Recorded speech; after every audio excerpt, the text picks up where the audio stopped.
Physical हो गए, सब कुछ अपना बर्बाद कर लिया और फिर डिसाइड नहीं कर पाए कि करना क्या है ज़िंदगी में। ऐसे कई केसेस आए जिसमें एक तरफ से तो मोहब्बत थी, दूसरी तरफ से लस्ट था। किसी से वफा चाहते हैं, किसी से मोहब्बत चाहते हैं, किसी से मुखलिसी चाहते हैं, तो उससे ज़्यादा वफादार होना पड़ेगा। आपको ताल्लुक का पता होना चाहिए कि इस ताल्लुक का इख्तिताम क्या हो सकता है। शादी से पहले वाली जो अज़ियतें होती हैं उससे कई घर बर्बाद हो जाते हैं। ये सोच लीजिए कि आपका ताल्लुक किस नौइयत का और किस बुनियाद पर चल रहा है। यानी क्या ये ताल्लुक सेक्स ड्रिवन है, क्या ये ताल्लुक लव ड्रिवन है, और क्या ये ताल्लुक मैरिज ड्रिवन है। यानी मैरिज ड्रिवन रिलेशनशिप है, लव ड्रिवन रिलेशनशिप है, या लस्ट ड्रिवन रिलेशनशिप है। आपको डिसाइड करना होगा और ताल्लुक के आगाज़ से डिसाइड करना होगा। ये बात मैं इस वजह से कह रहा हूँ कि जो जनरेशन 2005 के बाद की जनरेशन है उसको बहुत ज़्यादा प्रॉब्लम्स हैं रिलेशनशिप को लेकर। उससे पहले वालों को तो है ही है, लेकिन ये बहुत ज़्यादा प्रॉब्लम्स को सफ़र कर रही है। वजह ये है कि मोबाइल आ गया और मोबाइल के बाद मोबाइल की ख़बासतें आ गई, ताल्लुकात बन गए और फिर ताल्लुकात इस अंदाज से बने, चीज़ें इस अंदाज से चली कि एक दूसरे से वादे कर लिए, वफ़ाएँ कर लीं, फिज़िकल हो गए, सब कुछ अपना बर्बाद कर लिया और फिर डिसाइड नहीं कर पाए कि करना क्या है ज़िंदगी में। इस ताल्लुक़ को लेकर चलना कैसे है ये डिसाइड ही नहीं कर पाए। और जब तक ये डिसाइड नहीं होता उस वक्त तक ताल्लुक़ की ज़ाहिर है कि ना ही तो बुनियाद रखी जाती है और ना ही ताल्लुक़ की इमारत बन पाती है। ऐसे कई केसेस आए जिसमें एक तरफ से तो मोहब्बत थी, दूसरी तरफ से लस्ट था, जिसमें एक तरफ से तो ताल्लुक़ बराए ताल्लुक़ था, दूसरी तरफ से ताल्लुक़ बराए शादी था। एक खातून आई, उन्होंने बड़ी तकलीफ़ का इजहार करते हुए बताया कि सर मेरे 7 साल वो शख्स खा गया लेकिन उसे मैं जाने नहीं देना चाहती।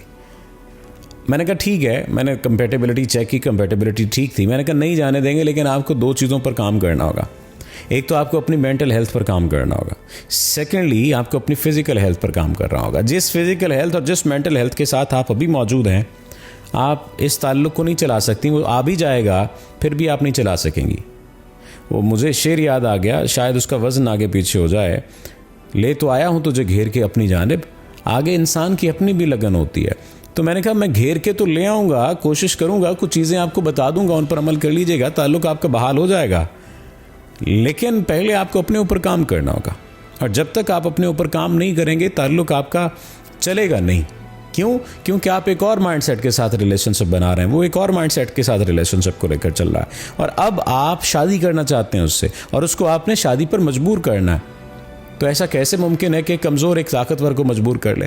ऐसा कैसे मुमकिन है कि एक जज्बाती तौर पर कमज़ोर शख्स एक जज्बाती तौर पर ताकतवर को मजबूर कर ले और अपनी बात मनवा ले? ऐसा पॉसिबल नहीं है।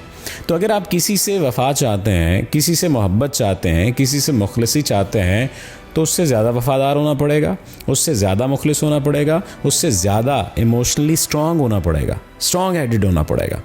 बसूरत दीगर आप ज़िंदगी भर पहले भी रोते रहे और अब भी रोएंगे। और इस सारी सिचुएशन को बताने के बाद मैं आपको वाज़ेह तौर पर फिर बता रहा हूँ कि आपको ताल्लुक़ का पता होना चाहिए कि इस ताल्लुक़ का इख्तिताम क्या हो सकता है, नहज क्या हो सकती है इस ताल्लुक़ की, आप कहाँ तक इस ताल्लुक़ को लेकर चल सकते हैं। और कोशिश करें शादी से पहले ताल्लुक़ ऐसा न बनाएं जिसकी वजह से आपको for the longer run, for the whole life आपको सफ़र करना पड़े। और यहाँ पर इस रिलेशनशिप से मुराद मैं फ़िज़िकल रिलेशनशिप की बात कर रहा हूँ।